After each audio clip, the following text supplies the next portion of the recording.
The notification, oh, it went off at 8:47 on Wednesday morning.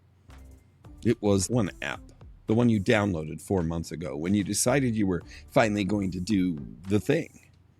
You haven't opened it in 11 weeks. You know this because the app tells you. It tells you every morning.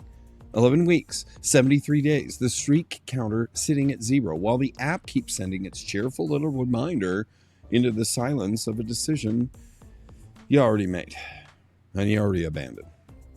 You didn't fail at the goal. You executed a pattern. You started, you stopped. And in the gap between those two things, you did something quiet and catastrophic. You taught yourself that you're the kind of man who doesn't finish. Not in theory, in practice.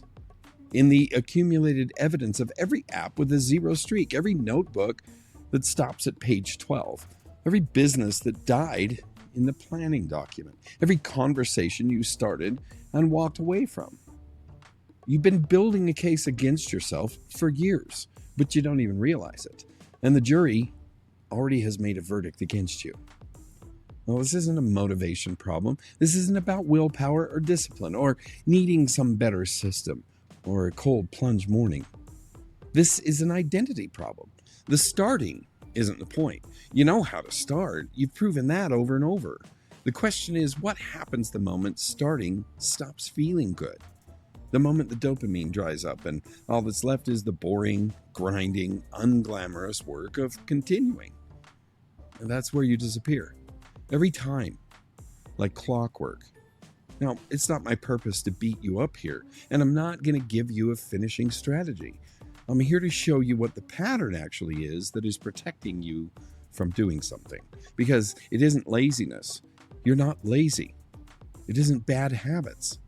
In the next few minutes, I'm going to show you exactly what's running underneath the start-stop cycle, what it's costing you in ways you haven't even named yet, and the one thing that breaks it. So if you click off this video, you'll do what you always do.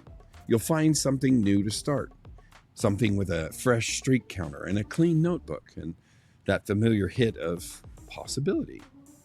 And in 11 weeks, the app will send you another notification, and you'll know. Every time you start something, your brain hands you a chemical reward.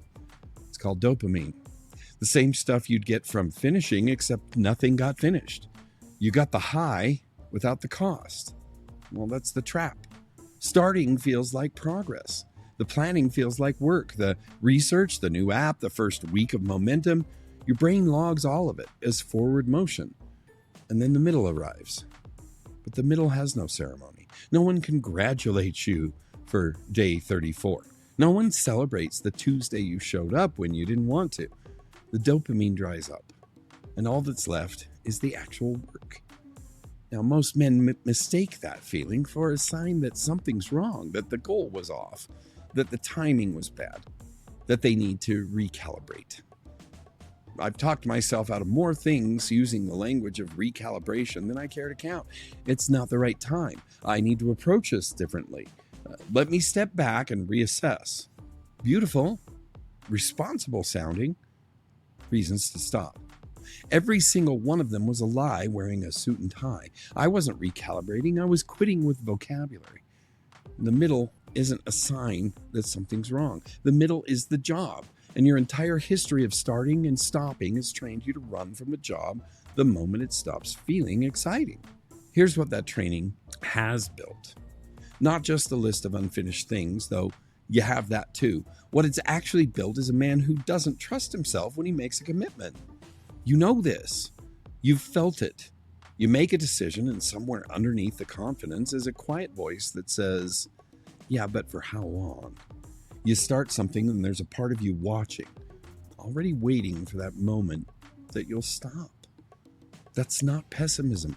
That's evidence-based self-assessment. You've given yourself enough data points that your own brain knows you no longer believe, and it no longer believes you.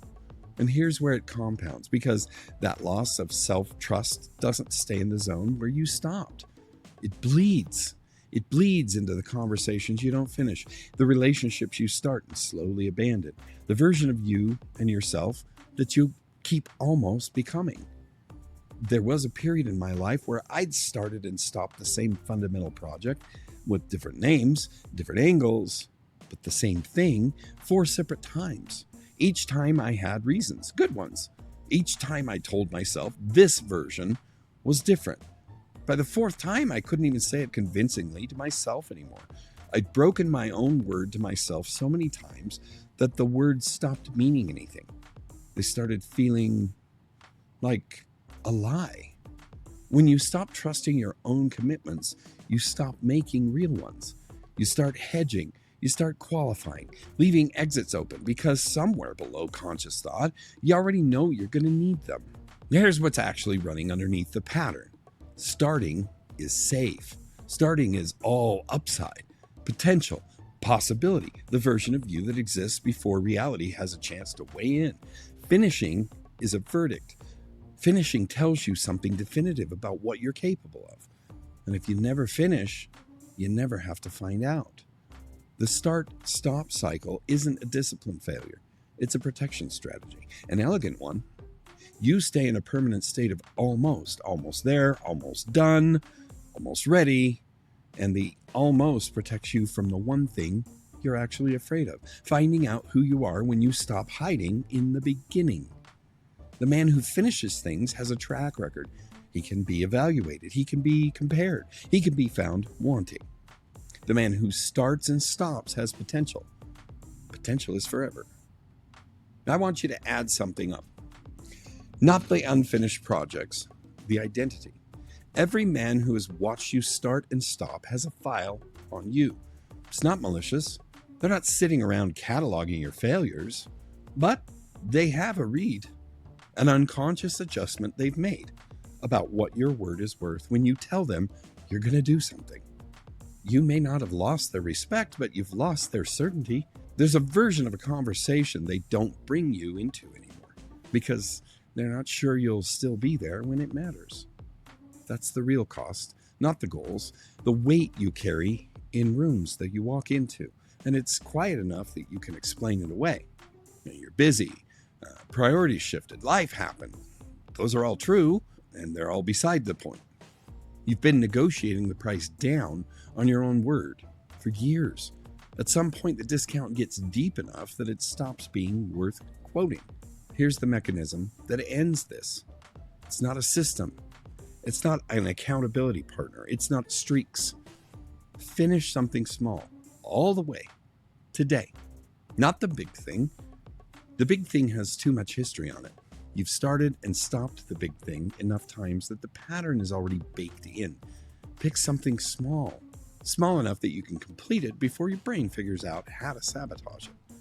A conversation you've been avoiding, an email you've been sitting on, a single chapter in a book, a single set at the gym. One thing with a clear finish line that you can cross today. Because the pattern breaks the same way it was built, one data point at a time. You have months of evidence that you stop things. You need one clean piece of evidence that you don't.